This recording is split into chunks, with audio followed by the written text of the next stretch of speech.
And I'm going to say welcome to the first new episode of Born in Trouble.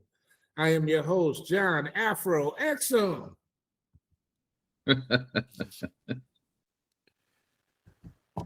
Bringing you the funkiest and funkadelic stylings and Afro profilings straight from the soul. I can't say the second part because I don't know if there's a copyright on that. And of course, my man, 50 grand, Mr. Grant Lancaster. What's happening, big boy? How you feel? You know, I'm all right. As you can hear, my voice is coming back. Yeah. Sound like you got that old growl is back. Yeah, man. Well, the growl's a little bit worse. There's this lady that massages me 2 times a week now.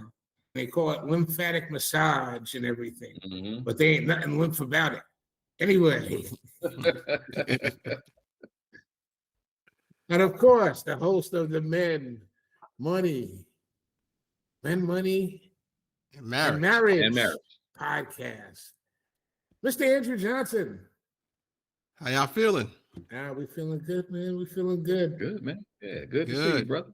Good to see both of y'all. Just to give y'all some insight with the weather, we're really upset down here. We are going to actually get below freezing tonight, and we don't like that. It's this whole entire week. They said it's going to be under 32 degrees at night, and that's like the city can shut down when it gets that cold. Listen, I know what it is. I actually have an early visitor from the South right now staying in my house because she had to make sure that she made her flight. So, that's why normally, under normal circumstances, I'd be having to whisper. But there is no whispering with the Born in Trouble podcast. We yell at the top of our lungs. But yeah, man, it's bad out here. I got almost a foot. What about you, Brent? Yeah, 32 sounds like a heat wave. So well, we might get freezing rain, is what they told us. If it gets below, they say we're going to get down to 29 or 28 tonight, and it is raining. So, well, you're lucky. Yeah. It's supposed to be like 7 here tomorrow after it stops snowing. Yeah, so, I don't miss that. I don't miss shoveling and all that stuff. Yeah, I just came in from shoveling the snow not too long ago, and it's heavy. Oh yeah, that's that wet snow, heavy snow. You're not the only. You're actually a homeowner in the place where you are. There's nobody they ain't coming around looking to shovel your snow over there. No, kids coming around to shovel snow. No, we used to do that. Ain't nobody letting their kids. No, they cancel school. They cancel school on the threat of snow. They cancel school on the threat of cold weather. So, and I mean, it's been snowing in Detroit since ever. Yeah, that ain't old school Detroit. I'm surprised. Like Detroit is you would think that you would have ice boots. Well, here's the thing though. So like when I say they cancel school, they didn't cancel school necessarily because of the cold. Of course, that is a factor, but they don't plow the streets like that. So if you don't plow the streets, a lot of kids on public transportation. My youngest daughter's school, a lot of the children are neighborhood kids and they walk to school. So with people not shoveling, with the city not plowing, it's difficult for people to get around. Yeah. Even on days that I work, like when I'm at the job, man, like getting that fire rig in and out of turns, we get these runs or whatever. It's critical. You got to really hope that there aren't any fires at this point in time, with emergency services and everything. Right. But these are the times when people are in, trying to keep warm. You gotta, we take a lot of things for granted. I was just talking about this at work. We take a lot of things for granted, man. But we had a house that burned to the ground. Just because the guys couldn't get to it. And I shouldn't say it burned to the ground, but the roof caved in. So the house was unlivable. That's tough. Right. Yeah. So the people, we complain about this weather, but we all got lights on. We all, we all in sweatshirts or whatever, but we all pretty much warm, something to eat. So knock on wood. We just hope that these systems and these old grids that we have here in the United States hold up during these times of trouble. It's like national codes now. So, yeah, absolutely. Now, before we get into it, I just want to say, on a personal note, I just want to say, this is really personal. I'd say a big welcome home to my older sister, who passed away this week. No, not that one. Claynice Evans. I'm not sure if you ever met Claynice. My mother was always one of the reasons why I am the way that I am is that my mother was always taking people in from the time that I was a little kid up until Craig Mack. He was the last one probably to live in my house and everything. And this was someone that my mother had taken care of when she was a little girl, and she was not treated the right way by her mom. And she came and she stayed with us and she lived with us, and she was like our sister because she had been with us, for so many times. And I'm not going to talk ill about other people who aren't here to defend themselves, but she suffered at the hands of her biological mother.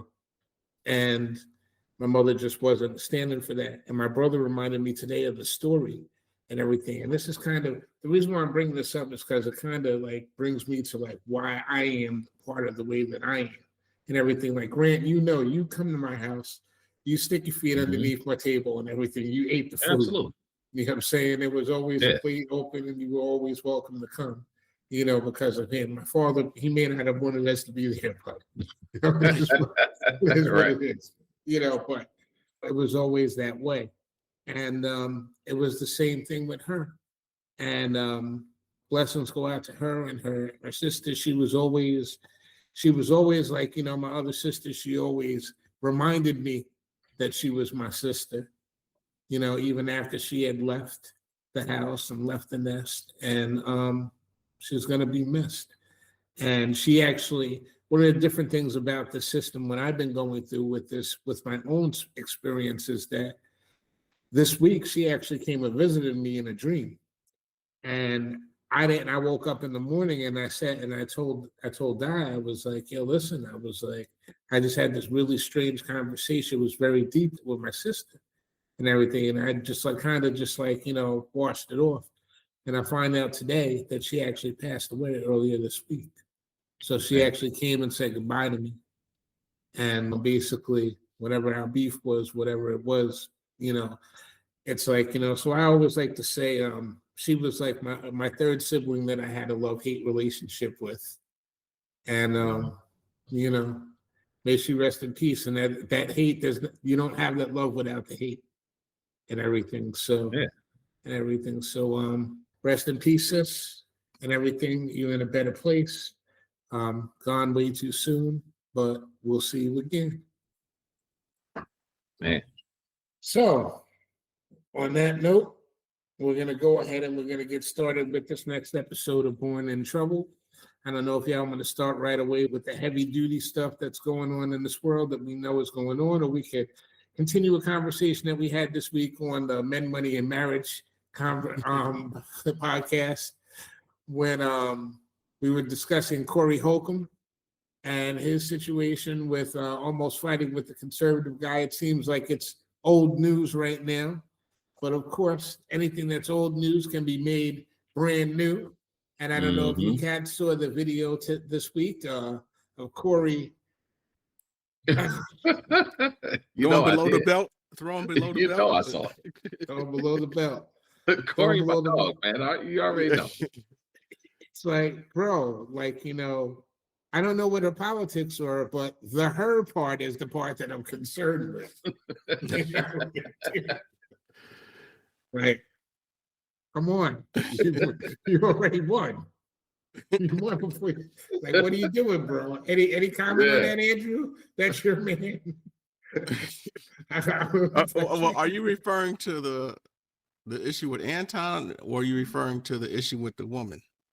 Oh, it was the issue that was with the Miss what's her name? Christina Payne, his fellow comic.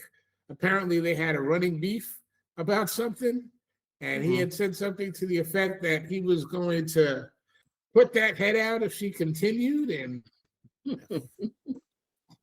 there's video, I guess, of him putting hands on her.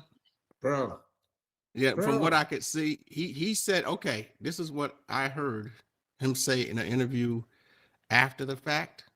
He said it was just, he didn't, hit her. It was more like he called it like a Chicago mush, where you just mush the person or something, And but he said that she had been interfering with his shows and saying some very foul things to him and other comedians while they were doing their shows, and that she had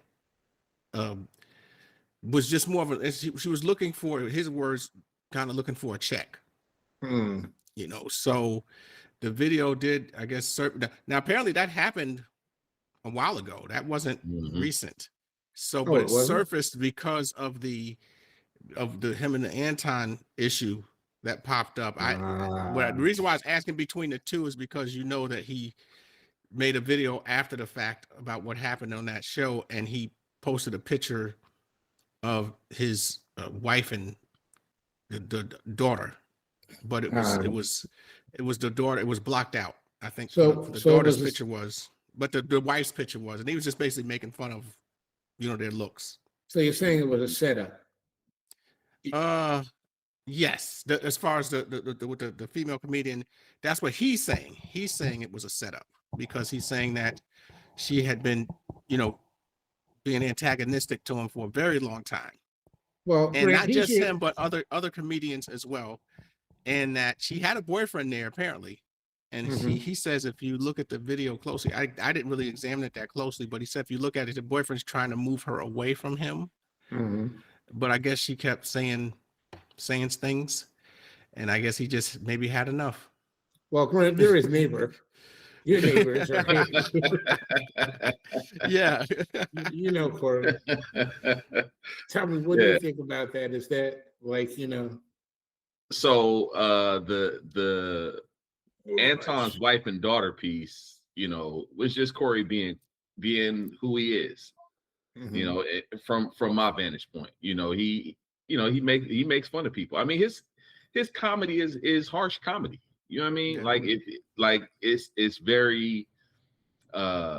very harsh toward women, right? Okay. It's got a harsh spin on it. It's still funny, and I find it funny anyway. But I also know that it's not. I don't take it seriously, right? It's comedy to me, so I understand that his vantage point is just coming from being funny. So when he showed the wife and daughter, I already knew what was going down when he said, before he even showed it, he said, "I'm a dirtbag," just so you know, right? He did say that, and then he went in doing what he does. Now the other piece with the comedian with the one lady, yeah, that's something that's older. That had kind of came and blew over. But apparently it's coming back. I didn't realize that came back though. You see, I fell for it. I don't know Corey Holcomb. I fell for it. Here I am. I'm bringing it up like it's brand new. And I gotta apologize. It resurfaced because of what happened. Right. Yeah, it resurfaced because of what happened with him and Anton. They brought that clip back up because of what happened.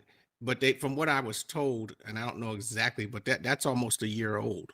Well, that's the typical setup and everything that we see from that side. It's like, don't do as I would do and everything, or I'm only doing it because we know that you're capable of doing it too.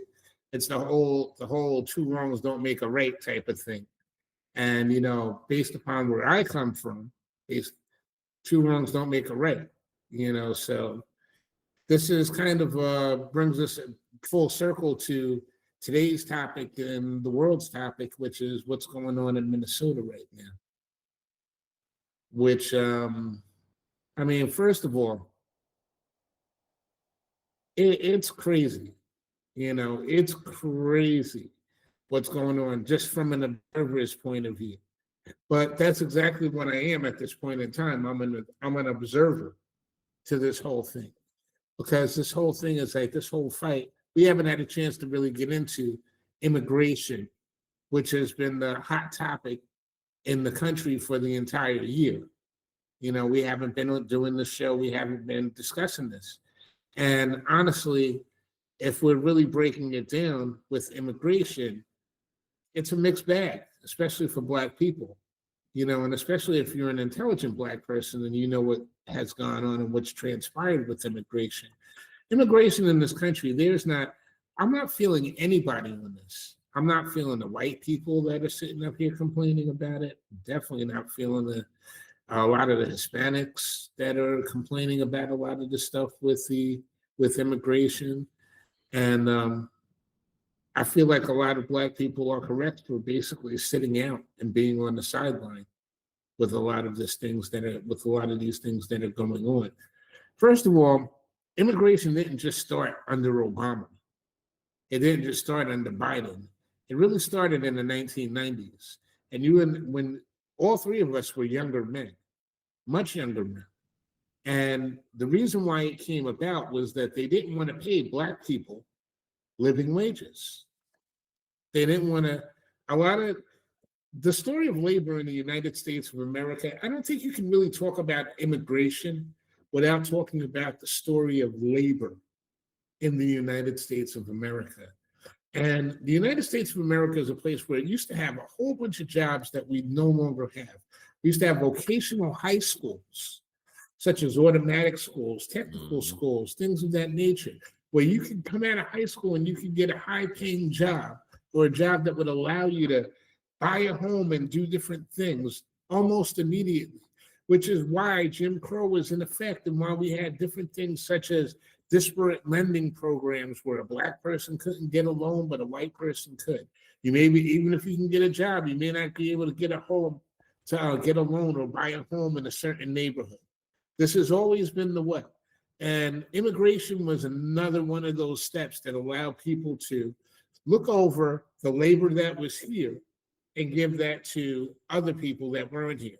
The replacement theory that these people are talking about right now, that happened to us. Everything happens to us early. This happened to us in the 1990s. I mean, do you guys disagree, or do you have a different point of view? How do you feel about that? Well, John, go ahead, Grant. I was just going to say, when hasn't some version of this been happening to Black folks since we were drugged to this country?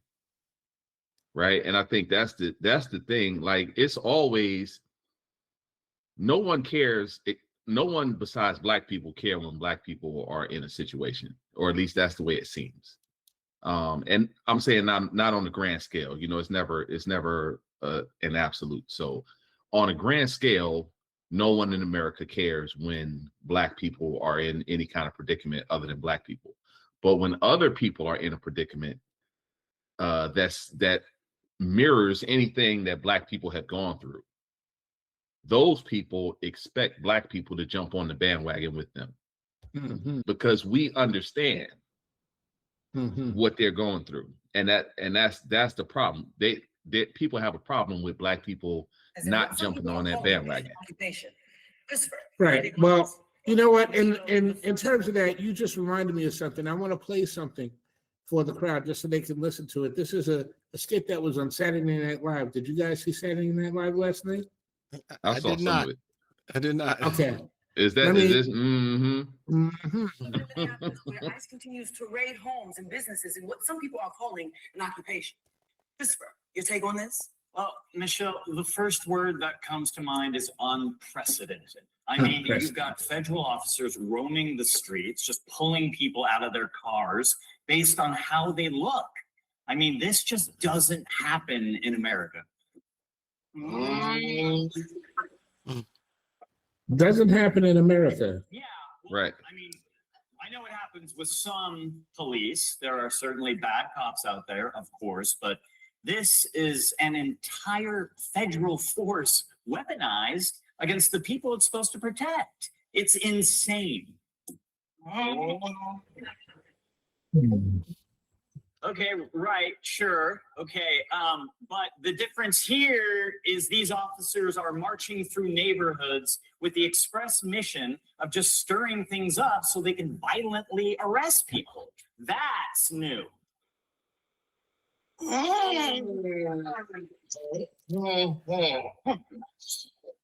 Okay, I mean, you guys know what I mean, though. Can someone else go, please? We're just gonna stop right there for now. Right. But this is what we've been watching ever since ICE has been out there doing what they've been doing in the streets. And that's why a lot of people are actually like cheering them on. I'm not one of them. I don't want to get that twisted. I don't want anybody to think that I'm like for any of the stuff that's going on.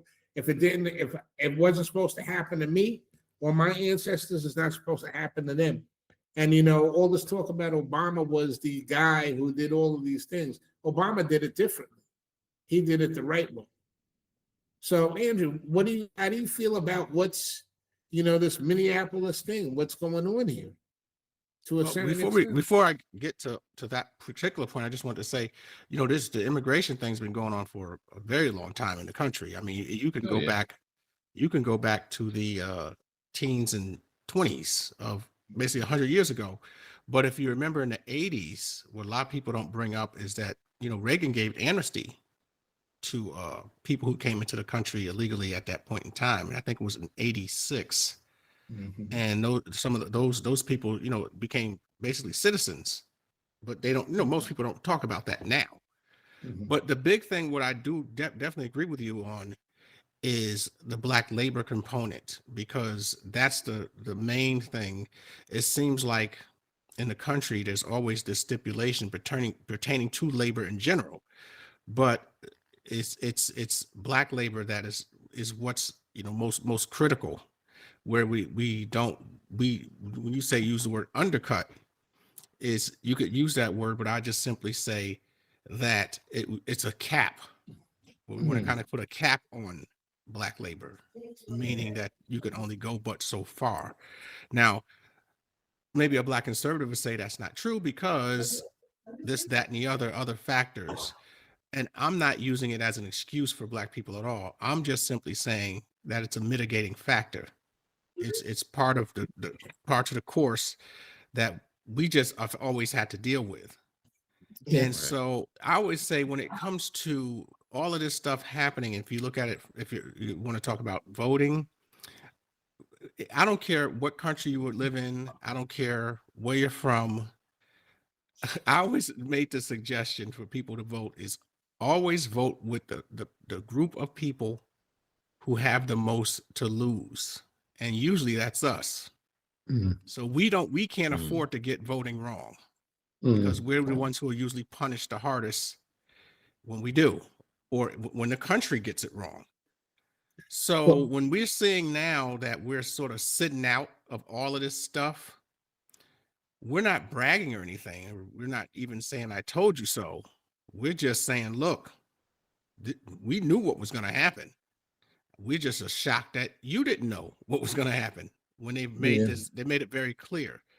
Now, pertaining to the issue that's going on over, in the city of Minneapolis right now, it is such a difficult thing to watch all this stuff play out, because it's really sad to see, people getting, basically, injured, seriously injured, and even dying over something that a year or so ago we weren't even doing this stuff. This is brand new to America. We're not used to seeing this, in the sense of it being, on a national scale, and it not being us. We're used to it. We're used to people just coming into the house, taking people and just bringing them, taking them down to the station, whatever the case may be. But America isn't used to that. When we were saying it, we were just Black people griping. It was just that's just the Black people saying that stuff again. But now when you're starting to see other people going through it, and they're starting to see and feel the similar consequences that we feel, I think now maybe the eyes will be open. But I that's all. think- That's the best way I can look at it. The eyes, maybe, and I could be wrong, but just maybe their eyes are open. But I'll close on this, John. There's always one word that always brings them back home, and the word is envy. And if they feel that we're getting a leg up in any way, shape, or form, some people that envy will bring them right back home. Mhm. And I think you're probably right with that, bringing it home there, because no matter what gets said, or no matter what's done, if at the end of all of this, when the resolution comes out, if there were people that they can see that look like you and me, that they perceive as doing better than they are, then they won't be happy with the result whatsoever. And that's really what we've kind of talked about even on the show for the past couple of years. We don't have any problems with a lot of the hardships that we've seen. When we went through the first Trump presidency, we kind of did it standing on our heads because of the fact that, like Grant says, hardship is not something that's new to Black people. It's not something that is foreign to us. We understand how to go through hardship. We understand how to tighten up our buckles and keep it moving. Just because of the fact that they have all these sayings that about how we don't have X, Y, or Z, we don't have the fortitude. The reason why they say that is because they know that we do that. And it's like troublesome to them. The immigration piece is very interesting. I mean, I could say a lot more. I think that there's been a light that's been illuminated on a lot of different communities as a result of what's been going on in this country. And I've seen some people in the Hispanic community come out and say, look, you know what I'm saying, we are racist as F. You know what I'm saying? A lot of us, our aunties, our uncles, our cousins, we are no better than these people that we choose to be. And they're coming out and they're dealing with that. And that's a reckoning that needs to happen. Those are those things that have to come up with. But until people realize and recognize that everybody is in the same boat, and it's not really about this race thing is just a very effective tool that the rich people use to keep everybody else under control. Because rich people of all different countries and all different nationalities and everything, they get along just fine. So let me just real quick. I think one of the bigger problems is, there's always the underlay for the overplay, right? So what we're watching is Hispanics, Somalis, like small groups that are sort of being targeted, right? But what I believe personally is that the bigger target is always us. Yes. Black folks. No, right? I don't disagree. Go ahead. Right. Please. So as we're watching this go down, I think, and the reason why it's always a problem when we don't just jump on the bandwagon is because we should know that what we're seeing is just the rehearsal for when it comes to we're the main event. You know what I mean? They want us. We're opening night. They want us. all these dress rehearsals, all these things that you see, to me, are just dress rehearsals. So to my way of thinking, we still need to be ready, right? Oh. We need to be prepared. We need to be on Black people are always on alert. I can't remember exactly the James Baldwin quote, but to be a Black man in America is to be in a constant state of rage. Yes. Right? Yeah. Constant state of rage. So there's never a time that we are not on high alert, or there shouldn't be. Well, I think it's a time as far as Black people are concerned, it's a time to really be sharpening our skills and sharpening our tool bin. And I don't mean just like as far as industrial weapons or that's what they want you to talk about. They want you to talk about weaponry. They want you to get up on these podcasts and on these different platforms and say, listen, I'm ready to go after Whitey. And I'm ready for them to come. That's the energy that they're looking for. from the Black community. They want the Black community to be confrontational and ready to fight them physically. That's what they're doing. And they just don't know how to, push it. But what we have to be focusing on is we have to be focusing on things like such as being able to discern who our friends and who our enemies are, which comes down to the not all skin folk are kinfolk. Right. Which ones of these people are you inviting into your tent, and which ones are you not inviting into your tent? And do you have to keep away? And for someone like me who grew up with an open door policy and everything, but that open door policy also came with caveats, Right. which was basically, how do you determine who has your back and who doesn't have your back? How do you work with that, Andrew? How do you determine who you would accept as an ally and who you wouldn't accept as an ally? How do you circumvent the attempts to drag you into this morass? Well, you know, betrayal leaves a trail. So people who are don't have your best interests at heart, who are trying to come into your world, you know, there's going to be a few red flags that pop up. And as Black people, we always are guarded anyway, and we just have to be very cognizant of it, because if we're not, you know, we can get it.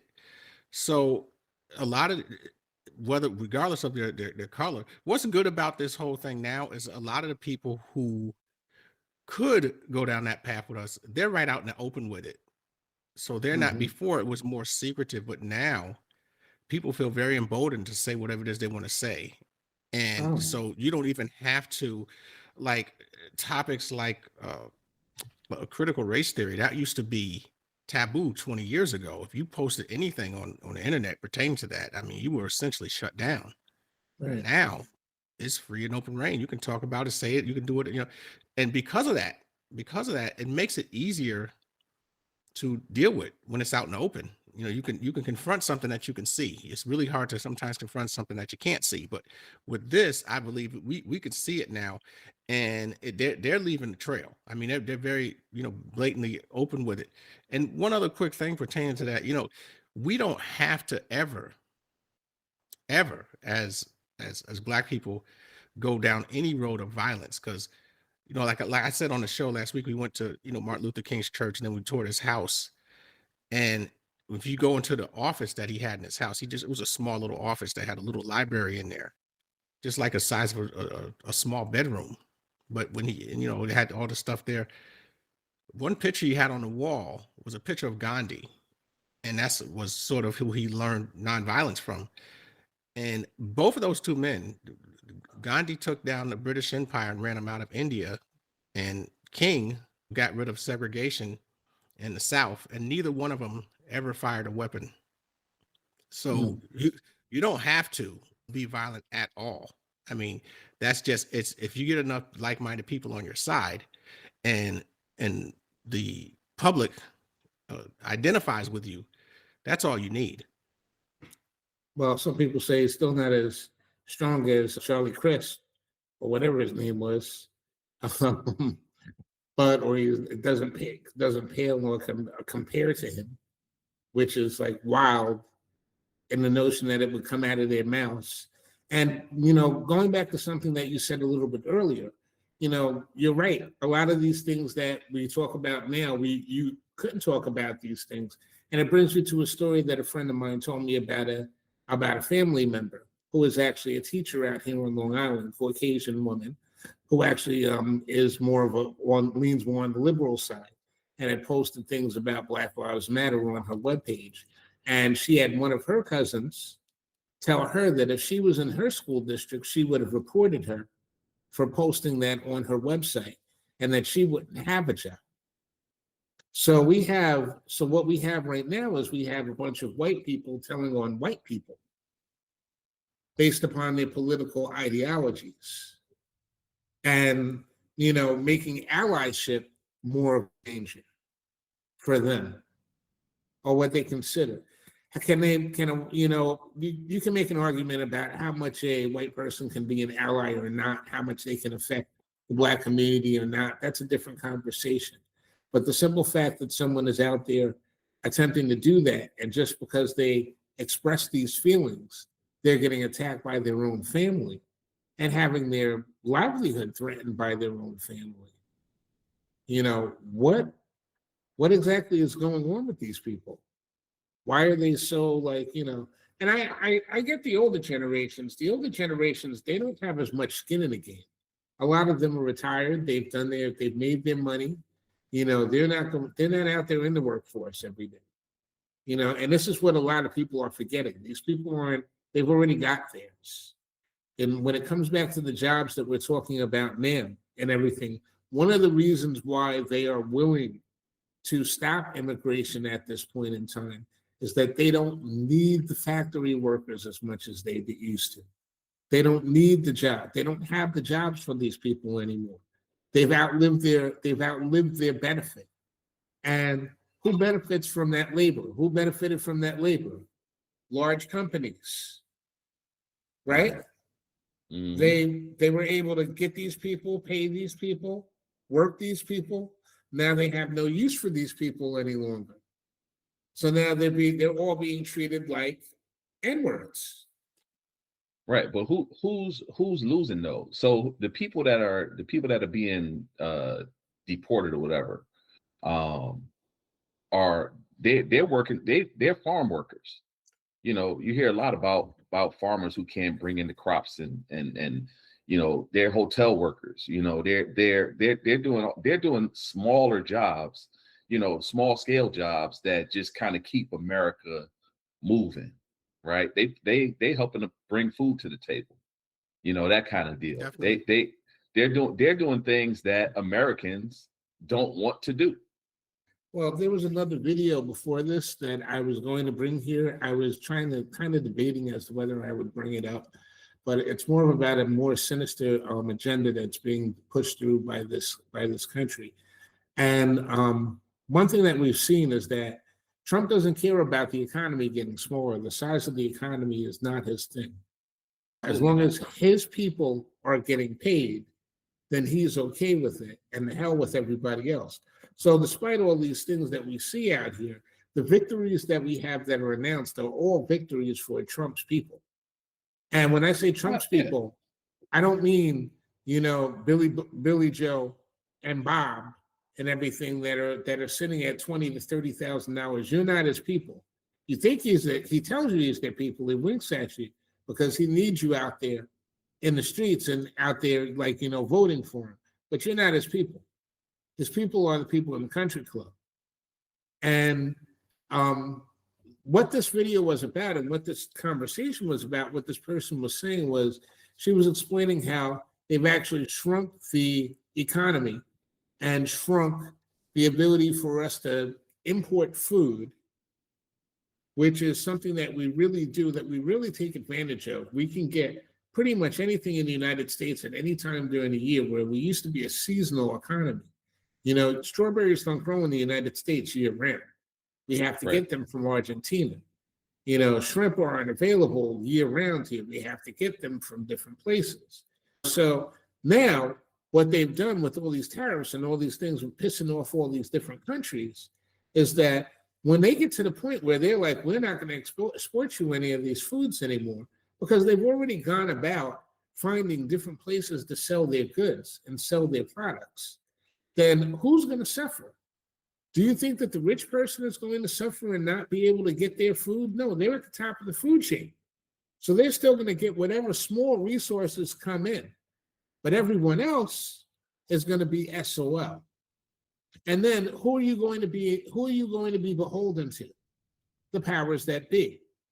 Because if you want to get your food, forget about whether or not you have money for it. If you want to get it, you have to do things the way that they want you to do them, which is what this whole compliance thing is about, which is the reason why you have people getting pew-pewed on the streets who have concealed carry permits and are just basically are VA workers.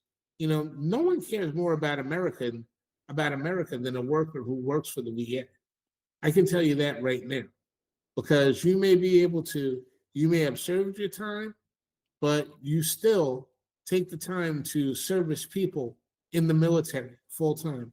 And a lot of those people have problems and they have issues with dealing with things, with conversation. Just having a conversation. I've worked at the VA. Just having a conversation with some of these people. You say the wrong thing, it could go completely and totally left. But you say the right thing, they're the greatest people and the most beautiful people in the world. You know, regardless of their political ideologies. And when you get people getting tackled down for trying to help a woman, which kind of brings us back to the beginning as well of what we were saying in the beginning. You know, I was raised to be a gentleman. You know, by nature, I was taught if a woman is in distress, you go and you help her. Now we're down one gentleman, and the asshole rapists are the ones that are sitting up there saying, well, they shouldn't have interfered. It's like, you know, you hear the woman screaming and yelling that she's being attacked, and you say to yourself, no, I can't go help her. I can't save her. What is that really masculinity? This is what an alpha male is supposed to be today? I'm sorry, fuck no. That's not an alpha male. That's some bullshit. Yeah. So let me say this. I think what you speaking on is more along the lines of community, right? And this is why I say that. So that's what everything is. Right. So the community is supposed to be everything. So if we look at Oklahoma, if we look at Oklahoma, if we look at what was that in Florida? I can't think of the name. Yeah. Rosewood. Yes, sir. Yeah. But if we look at those communities, right, which is when I say get ready, right, this is kind of where I'm going with it. How many people do you know that grow their own food, that raise chickens, cows, that lamb, whatever, that hunt, can dress an animal, can fish, you know? So getting ready is basically having a community, and that community has to at some point be able to sustain all of the things that the people need. Doctors, you know, nurses, you know, whatever the community may need, right? Those are the things in terms of being ready, that's what we need to be ready for, because we could never win. I shouldn't say never win, but it would be a hard task if it came to knuckles and artillery, right? For Black people or just people of color. Let's say all people of color were said, okay, we're not taking it anymore, and we gonna knuckle up. Just say anybody that decides to face up against the machine. Right. Because the machine, it's like, I was listening to somebody today and they were like, listen, you can get as many arms as you want in your house and everything. Right. You're not going to be able to stop military grade weaponry and training. Not at all. Not at all. So it's something different. I mean, we think of it in those kind of terms just because that's the base level. But the getting ready part is much more complex than just that. Because if you can't feed yourself, and I saw I had a video resurface of Killer Mike. He was somewhere having a conversation with a bunch of people in the South, and they were talking about, you know, if revolution came. And his point was exactly this point, was if you can't feed yourself, if you can't clothe yourself, if you can't get water, if you can't defend you, at least, you know, self-defense I'm talking about. If you can't defend yourself, if you can't keep people from coming in and taking what you got, you ain't ready for no kind of conflict, no kind of revolution. We're gonna get ready and wrap this up. But we're gonna keep it 100. I'm gonna keep it $1 right now. The United States cannot sustain all of these people that think that they can live off the land anywhere. Okay, corporations have made sure that is not possible. You do not have free range. When you look at what these people have done from the very beginning, what is the first thing that what the white men did in the 1800s when they moved west? They slaughtered the buffalo. Why? So that way you can't live off the land. If you want something, you're going to have to pay for what we farm raise and what we herd and everything. There is not enough free range. There are not enough free range animals out there for people to go out and be able to feed themselves. And everything else is behind the line. And behind the line and behind, like, security forces, private security. You think that people are going to be able to break into a Purdue farm and take over the chicken farm and be able to go from there? I don't think so. You're going to be beholden to these people no matter what. So you can talk all this shit about you want about going out and skinning animals and stuff like that. There's going to be like maybe 5%, maybe 3% of the population that can live off the land. It's just not going to be sustainable. Okay. Exactly. So, and that's the conversation those people don't want to have and everything, because they want to believe that they can and everything. But for all these motherfucking pirates out here on Long Island, these hunters or whatever you want to call yourselves and everything, where the hell are you going to go? What reserve are you going to go to where there's going to be enough deer for you to feed your family for the next year? It ain't here. It's not happening. So they better, you better consider everything that's going on right now and come to a better plan. I feel sorry for the young man in Minneapolis who passed away over the course of this weekend. We didn't really get into it because, I mean, look, everybody else is already talking about it. We've seen the angles of what it is, what our opinions are, our opinions are. It doesn't matter, because as many people will say that it's a schmurder and everything, or as many people will say that it was justified. And we all know what's going on right now. They're just really trying to engage us, Black people, trying to get us to get out there and fight these fights that are in our battle. And you know what? I noticed this, when Black people didn't bite on the thing, what do? They sent what they call the quote unquote tethers out there. There started to be in social media a bunch of Black immigrants and coming and saying, oh, things aren't so bad, and these Black people in the hood, they're so terrible and they do X, Y, and Z. Ain't nobody talking about what's going on in the hood right now. And nobody's going there. Nobody's even interested. Who's interested in that right now? And everything. Right. You worried about gang warfare? Andrew, are you being overrun by gang warfare? Do you see people being overrun by that right now? Not at all. Not at all. Not but at all. And the thing is, it's funny you say that. It's because most of the time, when there's a lull in news coverage or ratings are down, that's when they will bring up stuff like that, what you're talking about. Mm-hmm. They don't do that right now. What we're seeing is this is ratings goal for the media. So the last thing they're going to cover is anything that's going on in their city. They're going to cover this stuff. It's a big distraction. And let's be honest, the drug game ain't putting money out there and ain't putting money in people's hands like it used to. If it was and everything, we wouldn't have these people like Big Meech and 50 Cent on Stars doing interviews and running specials for a couple $100,000. That was a week. Right. That was a week in the hood. That was a week in Detroit. You know what I'm saying? Not even. Maybe a couple of days back in the day.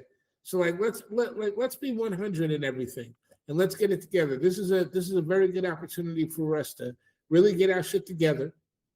And when I say get our shit together, I mean really plan more precisely and be more precise with it. And listen, any Black person that's out there that's like, I'm not getting involved, I'm not playing the game, I agree with you 100%. Keep on keeping on.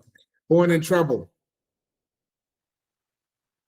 First show of the year. Your boy is back. Mm-hmm. Yeah. It feels good. Mr. Andrew Johnson, host of the Men, Money, and Marriage podcast. When are you putting that episode up so that way I can promote it? It's actually up now. I was going to send you I sent it the link, the Grant, you got it, right?